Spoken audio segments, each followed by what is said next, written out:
성도 여러분 안녕하십니까? 행복한 안식일입니다.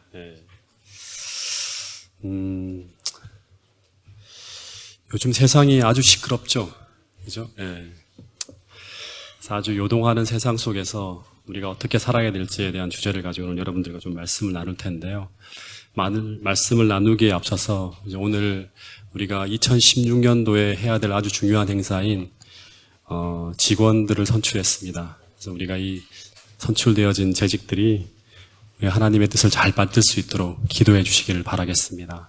그리고 아울러 그 12월까지 교회가 여러 가지 사업들을 진행해 나가는데 우리 교인 모두가 합력해서 연말에 좋은 결과들을 가지고 하나님께 영광을 돌릴 수 있었으면 좋겠습니다. 그 최근에 북한이 5차 핵실험을 감행했죠, 그죠?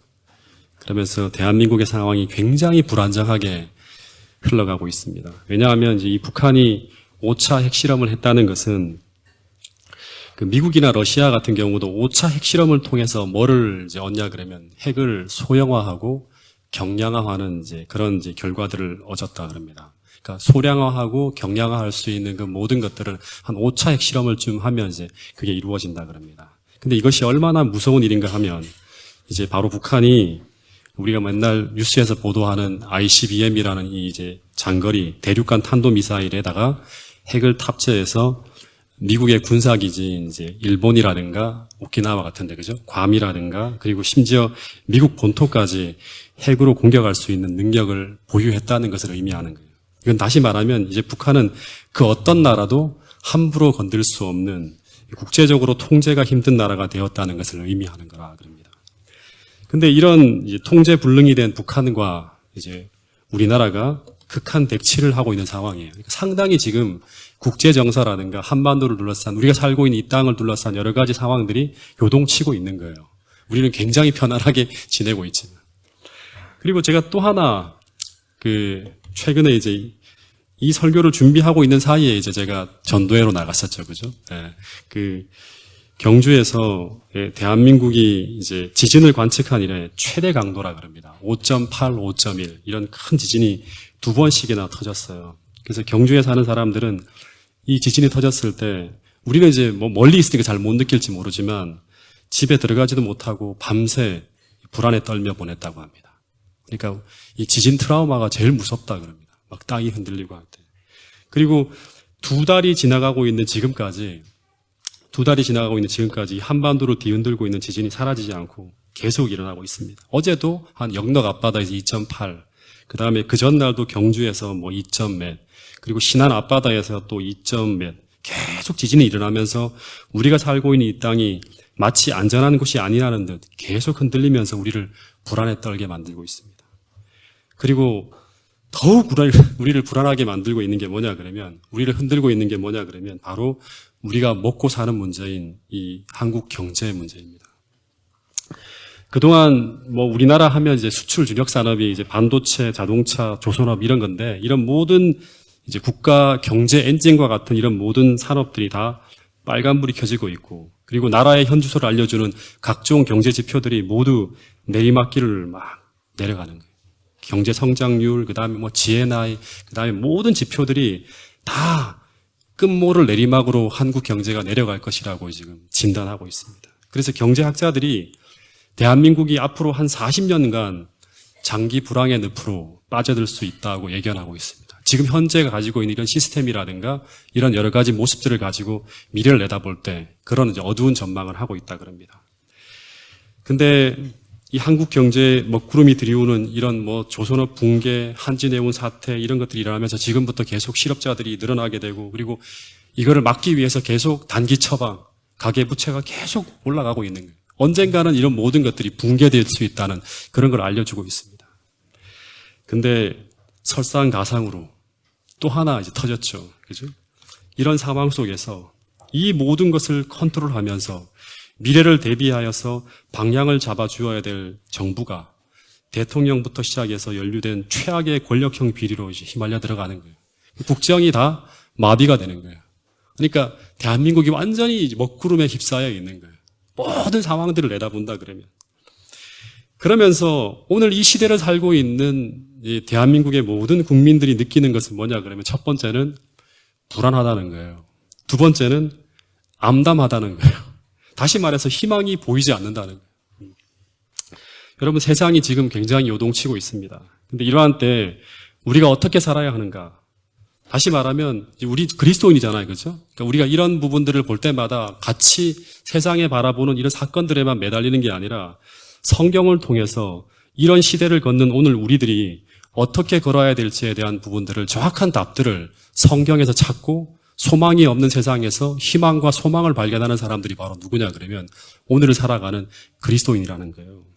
그래서 제가 이런 시대를 생각하면서 제일 먼저 떠오른 성경 말씀이 뭐냐 그러면 지금 이 시대보다 훨씬 더 요동치는 시대적 상황을 내다보고 예수님께서 그때 어떻게 살아가는가에 대한 한 대답을 주신 말씀이 나오는데 그것이 바로 뭐냐 그러면 마태복음 24장에 예수님께서 말씀하신 감람산 설교라는 거예요.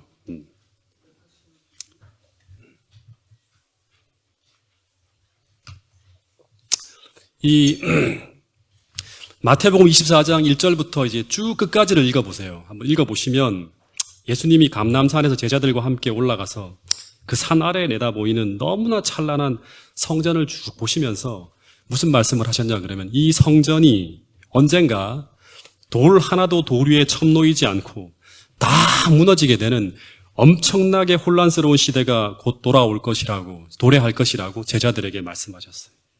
진짜 제자들이 깜짝 놀랍니다. 왜냐 그러면 성전이 완전히 무너진다는 것은 바로 먼 옛날 바벨론에 의해서 이스라엘이 공격당할 때 예루살렘 성전이 무너졌는데 그때의 장면을 떠올리게 하는 장면이에요. 다시 말해 그것은 이스라엘의 멸망, 어떻게 본다 그러면 세상의 종말이 온다는 것을 의미하는 거예요. 제자들이 너무나 놀라서 예수님께 다가가서 묻습니다.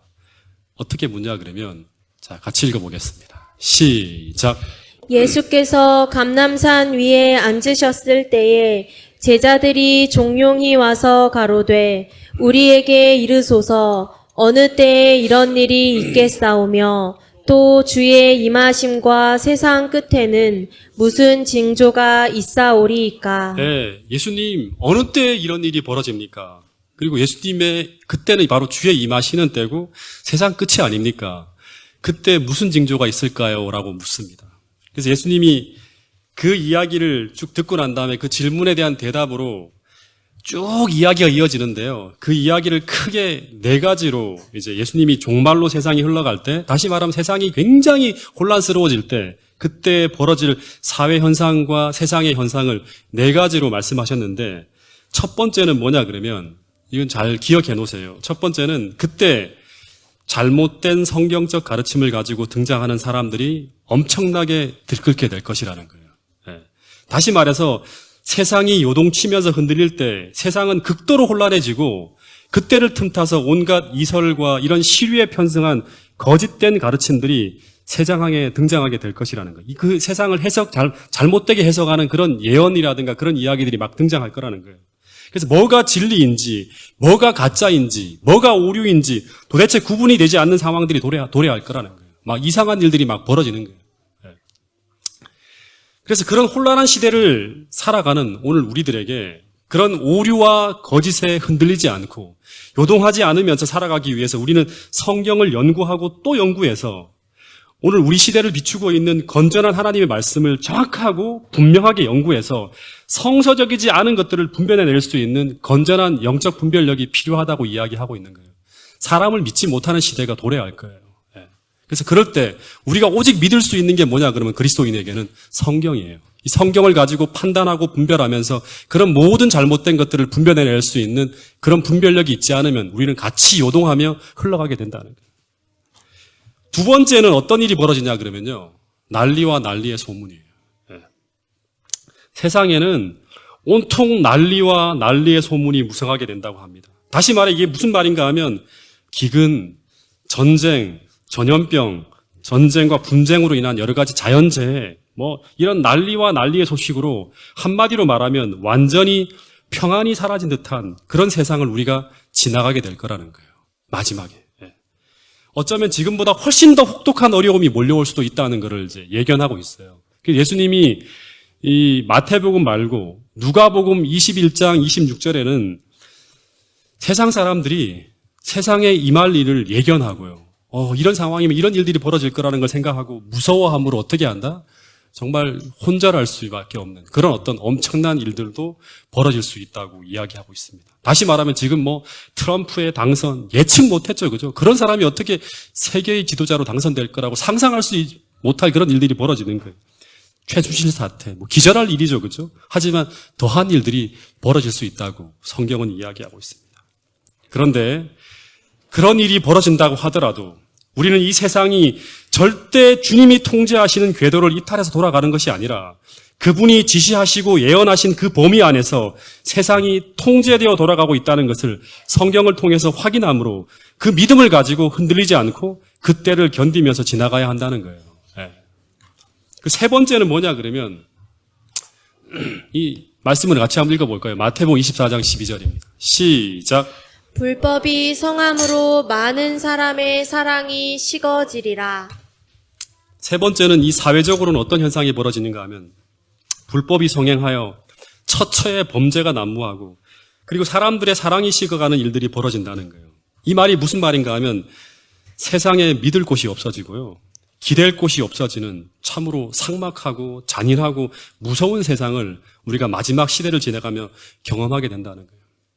제가 어저께 뉴스를 보니까 어떤 한 20대 청년이 누군가가 지나가다가 이렇게 어깨를 한번 부딪혔는가 봐요. 그래서 이제 이 사람이 상대에게 왜 그렇게 하냐고 하면서 조금 이렇게 이제 어필을 했는가 봐요. 그러자 바로 이 한 20cm 넘는 그 가슴에 품고 다니는 칼을 꺼내갖고 상대방의 목과 허벅지를 찔렀다는 뉴스 기사를 제가 보게 되었어요.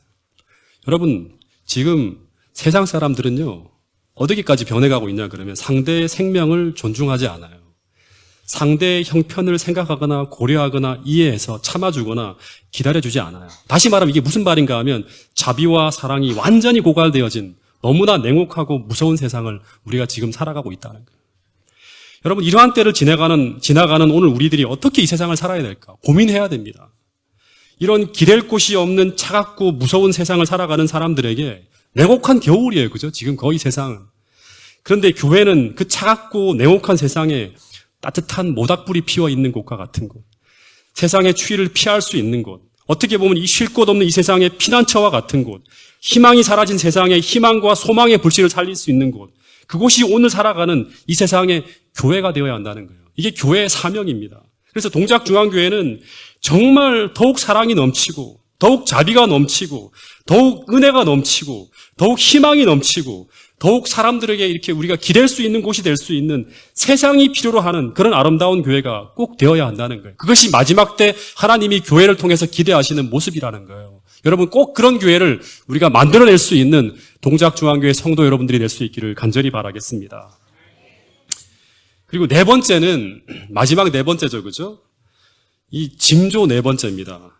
그러나 그런 가운데서도 이 세상이 붕괴되어지고 세상이 요동치는 가운데서도 기독교의 복음은 계속 전파되어져 나간다는 거예요. 다시 말해서 어떤 흔들림과 요동치는 소란한 일이 벌어진다 하더라도 복음은 땅끝까지 전파되어져 나갈 것이라는 거예요. 하나님이 어떻게든 이걸 땅끝까지 전파하실 거라는 거예요. 아무리 세상이 요동쳐도 기독교가 아무리 부패하고 타락해도 아무리 전쟁이 끊임없이 일어나도 계속 복음은 중동과 북한과 아프리카 오지와 시베리아 벌판까지 복음이 계속 전파되어져 나가는 일들이 벌어질 것이라고 성경은 이야기하고 있습니다. 왜냐하면 그렇게 되어야지만 세상 끝이 오기 때문입니다. 여러분, 이 네 가지 주님이 오시기 직전 세상에 직면하게 될 사회적, 세상적 상황이라 그럽니다. 근데 지금 이 모든 일들이 지금 일어나고 있고 벌어지고 있습니다. 여러분, 근데 중요한 것은 지금 예수님이 마태복음 24장을 통해서 오늘 우리들에게 말씀하시고자 하시는 핵심이 이 네 가지 현상을 잘 분석하라는 것일까요? 지금 예수님이 마태복음 24장을 통해 말씀하시는 요지가 예수님이 재림할 당시 이런 일들이 있을 것이니까 이런 징조에만 유의하라고 하시는 것일까요? 여러분, 실제 이 재림의 징조에 대해서만 관심을 갖는 사람들이 실제로 많아요. 그래서 지진의 강도와 횟수, 그리고 거짓 선지자의 숫자, 범죄의 잔인성, 재난의 규모, 전쟁의 참혹상, 이런 것들에만 관심을 기울이면서 사람들에게 이제 주의 오심이 가까이 왔다는 그런 이야기를 하는 분들이 참 많습니다. 그런데 여러분, 본문을 다 읽어보라 했죠. 끝까지 또 읽어보고 또 읽어보면서 자세히 살펴보면 예수님이 진짜 말씀하시고자 하는 것이 담겨 있어요. 마태복음 24장의 이 내용을 말씀하시면서 주님이 이런 말씀들을 하셨어요. 놓치지 말아야 될 말씀이거든요. 이런 사건들이 발생할 때 주님은 이것을 보고 이런 현상과 이런 사건들을 이렇게 생각하라고 해요. 어떻게 생각해야 되냐고 하면, 올려놓지 않았네요. 24장 6절에 보면 이런 일이 있어야 하되 세상 끝은 아직 아니라는 말씀이에요. 이런 네 가지 증상들이, 현상들이 나타나지만 이런 일이 있어야 하되 세상 끝은 아직 아니라고. 그리고 7절에 보면 이것은 단지 재난의 시작이라고 얘기하는 거예요. 다시 말하면 이 말씀은 이 재림의 징조들이 주님이 말씀하시고자 하는 핵심은 아니라는 거예요.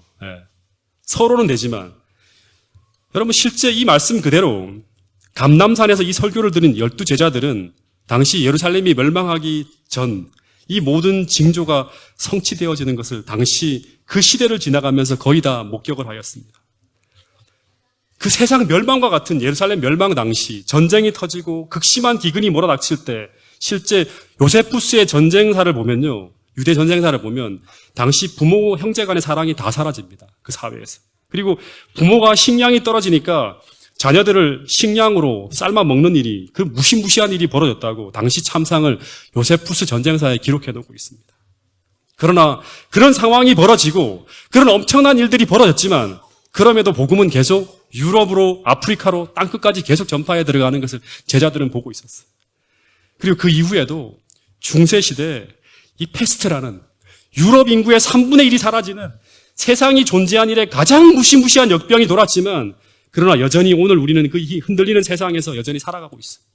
그리고 그 이후에도 민족이 민족을, 나라가 나라를 대적하는 세계 최악의 전쟁, 세계 제1차, 2차 세계대전이 터지는 최악의 민족 분규가 터졌고 자그마치 2천만이 넘는 사람들이 죽었지만 그래도 여전히 세상은 다시금 제자리를 찾고 가고 있어요.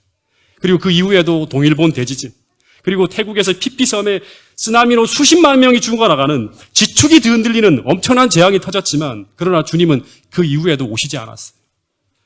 여러분, 그런데 그 이유를 어떻게 설명하고 있냐 그러면 이런 일이 있어야 하되 끝은 아직 아니라고. 다시 말해서 이 말씀은 아무리 큰 지진이 터지고 아무리 큰 전쟁이 터지고 아무리 큰 재난이 터진다 하더라도 그것이 주님이 오신다는 결정적인 징조가 될 수는 없다는 거예요.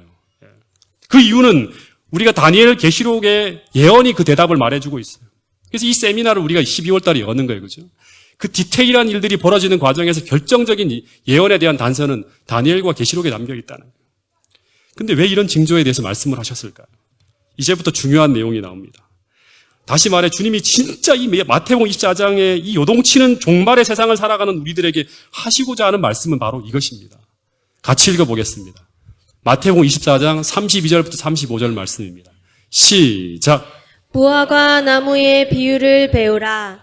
그 가지가 연하여지고 잎사귀를 내면 여름이 가까운 줄을 아나니 이와 같이 너희도 이 모든 일을 보거든 인자가 가까이 곧 문 앞에 이른 줄 알라. 네, 무화과 나무의 비유를 배우라. 이제 이야기 결론으로 나가면서 말씀하시는 거예요. 그 가지가 연하여지고 잎사귀를 내면 여름이 가까운 줄을 아나니 이와 같이 너희도 이 모든 것을 보거든 인자가 가까이 곧 문 앞에 이른 줄 알라. 다시 말해 이 현상들이 나타나는 것을 보거든 너무 불안해하지 말고 예수님이 이제 곧 문 앞에 가까이 다가오고 계시구나 하고 생각을 하라는 거예요. 다시 말해서 점점 세상이 더 살기 어려워지고 삶이 더 고단해지고 점점 더 험악해질 때마다 이 징조들을 통해서 우리는 하늘을 바라보면서 우리가 정말 영원히 살 곳인 하늘을 생각하며 살아가라는 거예요. 더 가치 있는 것이 무엇인지를 바라보라는 거예요. 무너져가는 것들을 바라보는 게 아니라 영원한 것들의 가치들을 바라보며 살아가라는 거예요. 그래서 이런 힘든 세상에서 우리가 은둔하며 사회적 사명을 포기하라는 말씀이 아니에요. 그죠? 그러나 우리가 우리의 뜻과 반대로 세상이 간다 하더라도 낭망하지 말라고 하는 거예요. 하나님이 이 모든 것들을 통제하고 계신다는 거예요. 그러면서 41절에 보면 이런 결론을 짓습니다. 같이 읽어보겠습니다. 시작. 그러므로 깨어 있으라. 어느 날에 너희 주가 임할는지 너희가 알지 못함이니라. 네, 그래서 예수님이 우리에게 말씀하시고자 하는 메시지는 첫 번째예요. 첫 번째 메시지는 그러므로 깨어 있어 달라는 거예요. 그리스도인들은. 다시 말해서 그런 혼란하고 요란한 사회 속에 살아갈 때 무서워하고 두려워하면서 그 혼란 속에서 함께 방향을 잃어버리는 것이 아니라 더욱 하나님과 교통하면서 영적으로 각성해서 예민한 판단력과 지혜를 가지고 우리가 살아가야 될 그 길을 명쾌하게 알면 걸어가나 달라는 거예요. 그게 깨어 있는 거예요. 졸면서 혹은 술에 취해서 살아가는 비틀비틀하면서 이렇게 가는 게 아니라 영적으로 분별하면서 내가 걸어가야 될 것을 명확하게 알고 하늘의 지혜로 살아가는 그런 사람들이 바로 마지막 시대 하나님의 백성들이라고 이야기하고 있는 거예요. 그러면서 예수님이 한 말씀 더 하셨어요. 어떻게 보면 이것이 가장 중요한 말씀이라고 할 수 있어요. 자, 긴 얘기인데요. 같이 한번 읽어보겠습니다. 시작. 노아의 때와 같이 인자의 임함도 그러하리라. 홍수 전에 노아가 방주에 들어가던 날까지 사람들이 먹고 마시고 장가들고 시집가고 있으면서 홍수가 나서 그들을 다 멸하기까지 깨닫지 못하였으니 인자의 임함도 이와 같으리라. 그 때에 두 사람이 밭에 있음에 한 사람은 데려가고 한 사람은 버려둠을 당할 것이요. 두 여자가 맷돌질을 하고 있음에 한 사람은 데려가고 한 사람은 버려둠을 당할 것이니라. 그러므로 깨어 있으라. 어느 날에 너희 주가 임할는지 너희가 알지 못함이니라. 네. 예수님이 말씀하시기를 마지막 때는 얘들아 노아의 때와 같이 비슷하게 될 거야 하는 거예요. 너희들 알지? 성경을 읽어서.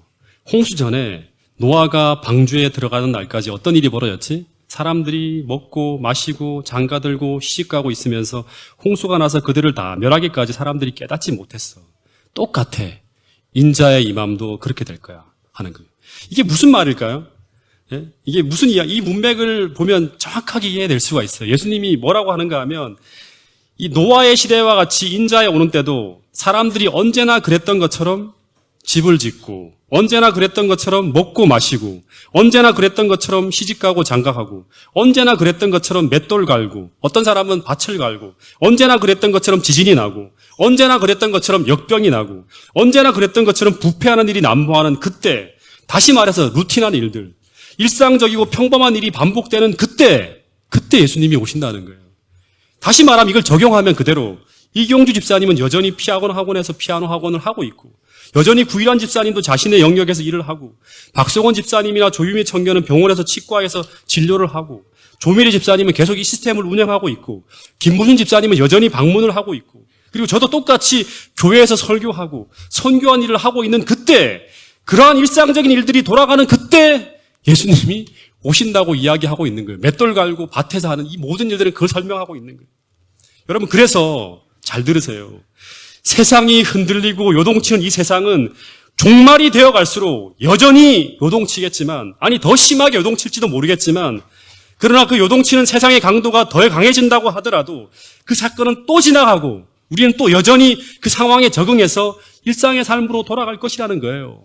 예. 이것이 바로 세상 역사였어요.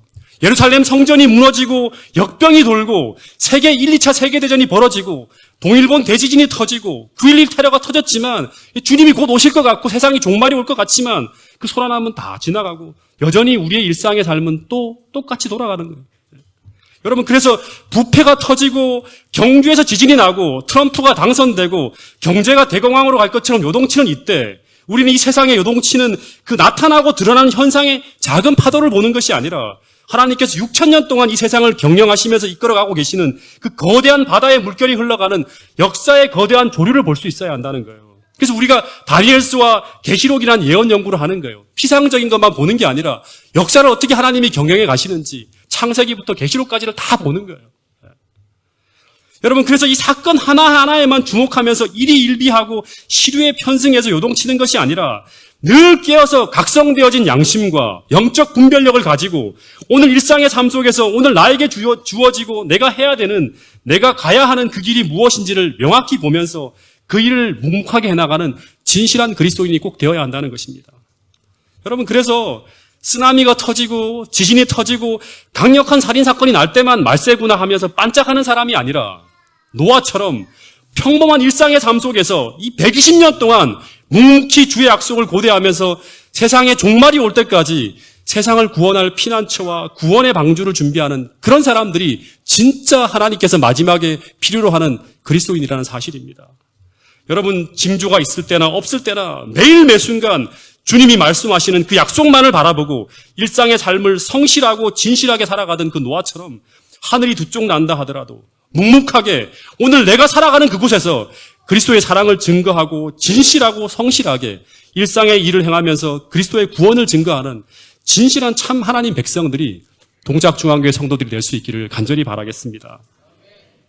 제가 이 말씀을 생각하면서 깨달은 게 이제 뭐냐 그러면 하나 느끼는 게, 여러분 이 사람이 누군지 아세요? 이 타이타닉호가 침몰할 때 아주 유명한 영웅이에요. 예. 여러분 타이타닉 영화 많은 분들이 보셨죠? 예. 이 타이타닉이라는 이 호가 침몰할 때 그때 이 웰러스 하틀리라는 사람이 그 배 위에 있었다 그럽니다. 근데 이 사람이 배가 침몰해 가는 그날 모든 사람들이 침몰하는 배 안에서 함께 요동하고 흔들리면서 거의 아비규환의 상황이 이제 벌어지는 거예요. 근데 모든 사람들이 다 살 길을 찾아서 막 요동하고 있었는데, 그런데 이 웰레스 하틀리라는 사람이 그 흔들리고 침몰해 가는 그 배 갑판 위에서 이성을 잃은 승객들을 진정시키기 위해서, 이 사람이 어떤 사람인가 하면 이 바이올리니스트이자 그리스도인이에요. 이 사람이 선교를 하기 위해서 이제 이 배를 타고 가고 있었다 그럽니다. 근데 그 사람이 이 마지막 순간 자기가 해야 될 일이 무엇일까를 생각하면서 그 배가 침몰해 가는 그 3시간 동안, 마지막 3시간이에요. 침몰하기 10분 전까지 이 사람이 바이올린을 잡고 성가를 연주하면서 그 내게 뭐 죽게 가까이 하는 그 찬미 있잖아요. 그 찬미를 계속 연주했다 그럽니다. 그러면서 예수님을 의지하시라고, 두려워하지 말라고 하면서 이제 그 구명정이 다 떨어져서 삶을 포기하고 죽어가는 그 사람들에게 마지막 위로를 던지면서 마지막 순간까지 바이올린을 붙잡은 사람이 바로 이 사람이라 그럽니다. 예. 그래서 이 사람이 나중에 죽고 난 다음 이 사람 시신이 떠올랐는데요. 이 바이올린을 메고 있는 상황이 떠올랐어요. 그래서 이 사람의 그 바이올린과 이것이 진짜 이 사람의 것이라는 게 최근에 판명되고 난 다음에 이 사람의 그 바이올린이 경매에 붙여져서 18억인가 이렇게 팔렸다 그럽니다. 아무런 쓸모없는 바이올린이지만 스토리가 있는 거예요. 그죠? 하나님께서 오늘 우리가 살아가는 삶도 이런 스토리가 있는 삶을 살기를 바라는 거예요. 진짜 마지막 순간까지 가치 있는 스토리를 간직하고 주님을 위해서 헌신할 수 있는 사람. 여러분, 저는 이 사람이야말로 종말에 요동치는 세상에서 우리가 어떻게 살아야 되는지를 보여주는 산 모본이라는 생각이 들었어요. 여러분, 오늘 우리 모두가 이런 믿음과 이런 참신앙을 소유할 수 있게 되기를 간절히 바라겠습니다. 네. 마지막 순간까지 내가 어떤 일을 해야 될 사람인지를 알고 흔들리는 시류에 편승해서 기회를 찾는 사람들이 아니라, 어떻게 안전한 곳인가를 막 찾는 게 아니라 내가 가야 될 길을 뚜렷이 알고 그 길이 옳은 길이라 그러면 마지막 순간까지도 목숨을 걸고 걸어갈 수 있는 그런 여러분과 제가 될 수 있기를 간절히 바라겠습니다. 마지막으로 한 장면을 좀 더 보면요, 이 누가복음 8장에 보면 예수님이 탄 배에 광풍이 불어닥쳐서 막 배가 요동치면서 막 흔들리고 있었어요. 그런데 그때 이 제자들이 다급하게 예수님을 막 찾아요. 주님 살려달라고, 어디 계시냐고 막 그러는데 예수님이 이제 고물 위에 주무시고 계셨잖아요. 예수님이 이제 제자들이 소동 피우는 거를 이제 탁 듣고 난 다음에 일어나셔서 바다를 참 잠잠케 하십니다. 그리고 난 후에 제자들을 돌아보시면서 뭐라 그러냐 그러면 슬픈 듯이 이런 말씀을 하셨다 그럽니다. 어떤 말씀을 하셨는가 하면 이 말씀이에요. 같이 읽어보겠습니다. 시작. 이에 제자들에게 이르시되 어찌하여 이렇게 무서워하느냐? 너희가 어찌 믿음이 없느냐 하시니. 똑같아요, 그렇죠? 경제가 흔들리고 그다음에 부패가 터지고 막 이 세상이 마치 요동하는 배처럼 막 흔들리고 있는 거예요. 죽을 것 같아요, 우리가. 그래서 제자들이 막 몸부림치면서 소동하고 있으니까 예수님이 딱 일어나갖고 파도를 잠잠케 하신 다음에 던진 말씀이 뭐냐 그러면, 어떻게 이렇게 무서워하느냐? 왜 너희들 이렇게 믿음이 없어? 이런 말씀을 하시는 거예요. 그리고 그 순간 예수님께서 제자들을 꾸짖은 이유가 무엇인지를 우리가 헤아려야 되는데, 그 이유가 무엇인가 하면 제자들은 그들이 타고 있는 배에 주님이 타고 계시다는 것을 알고 있음에도 불구하고, 내가 그리스도 안에 있음에도 불구하고 천둥이 치고 광풍이 불고 배가 요동하고 있을 때 그들은 그 광풍이라는 사건에 휩싸여서 그들과 함께 계시는 주님을 놓쳐버립니다. 더 정확하게 말하면 요동하는 세상에 같이 흔들리면서 예수님에 대한 믿음이 같이 흔들린 거예요. 다 정확하게 말하면 예수님이 계실지라도 우리가 안전하지 않다는 생각에 두려워하고 있는 거예요. 예수님이 계실지라도 우리는 안전하지 않다는 생각을 가지고 다른 방법들을 찾고 있는 거예요. 여러분, 그래서 예수님은 제자들에게 어떻게 이렇게 무서워하느냐? 너희들이 믿음이 갖고 있는 사람들 맞아? 하고 이렇게 꾸짖은 거라는 거예요. 여러분, 그래서 이 꾸짖음을 통해서 제자들에게 주님께서 다시금 가르친 게 뭐냐 그러면, 그 배에 당신이 함께 타고 계신다면 아무리 광풍이 불고 아무리 배가 요동치고 흔들린다 하여도 그 배는 주님이 함께 타고 계시기 때문에 그 배는 그분이 목적하신 곳으로 비록 광풍을 만나 흔들리기는 하겠지만 침몰하지 않고 하나님이 계획하신 그 목적지까지 진행해 갈 거라는 확신을 가져야 한다는 거예요. 이게 그리스도인이 가져야 될 믿음이에요.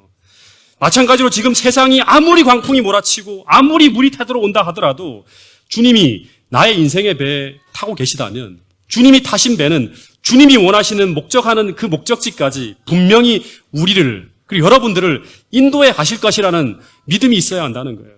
그러니까 문제는 뭐냐 그러면 세상에 광풍이 불고 있는 것이 문제가 아니라 지진이 터지고 트럼프가 당선되고 최순실이 뭐 이렇게 이상하게 개입해서 막 그런 사건이 터지고 경제가 무너지고 범죄가 난무하는 이런 요동치는 세상이 문제가 아니라 진짜 중요한 문제는 뭐냐 그러면 그리스도인인 내가 그 요동하는 세상에 휩싸여서 내가 주님을 잃어버리고 그 사건에만 매달려서 믿음을 잃어버리고 요동치는 세상과 함께 요동치다가 우리가 해야 될 사명을 잃어버리고 세상과 함께 표류하는 그것이 문제라고 하는 거예요.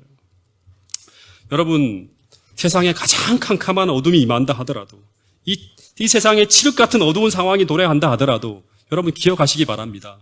주님이 이 교회에 함께 계시다면, 다시 말하면 내 인생에 주님이 계시다고 한다 그러면, 주님과 함께 우리가 걸어가고 있다고 한다 그러면 우리는 반드시 하나님이 계획하신 그 뜻을 이루게 된다는 거예요.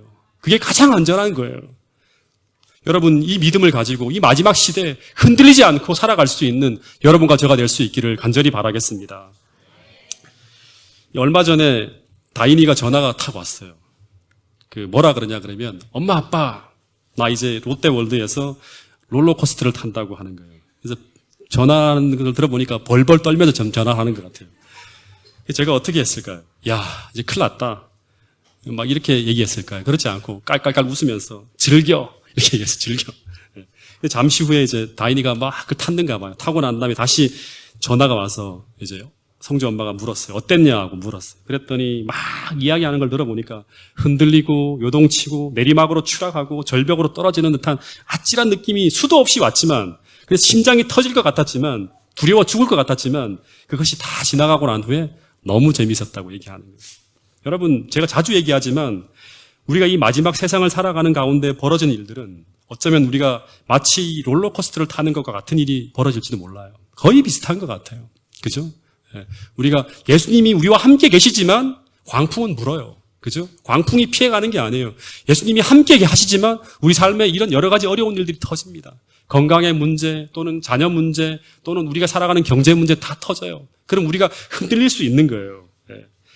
근데 세상에 그 큰 요동치는 일들이 벌어질 때 우리가 잠시 흔들리고 비틀거리고 빙빙 돌고 하면서 어리염증도 느낄 수 있고 뭐 추락하는 느낌도 들 수 있을지 몰라요. 그러나 절대 우리는 그 롤러코스터를 타다가 추락하지는 않을 거라는 거예요. 내가 주님이 원하시는 계획하신 그 궤도 위에 내가 놓여져 있다면.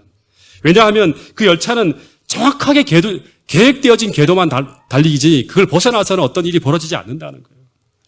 여러분, 오늘 우리가 분명하게 요란한 가운데서 세상에 우리가 살아가고 있지만 불안하고 떨리고 때로는 괴로움도 느끼겠지만 우리를 안전하게 붙들고 있는 이 안전바만 풀어헤치지 않는다면 그 모든 경험은 예수님께서 계획하신 그 목적대로 이루어진다는 거예요. 여러분, 그 믿음을 가지고 마지막까지 우리가 견디면서 주님 안에서 하나님이 주시는 그 인도하시는 축복을 누리며 살아갈 수 있는 저와 여러분이 될 수 있기를 간절히 바라겠습니다. 제가 한 기사만 예화만 말씀드리고 마치도록 하겠습니다. 최근에 가평의 남이섬인가요? 거기서 한 젊은 여성분이 번지 점프를 하는 이 플랫폼에 서 있었는가 봐요.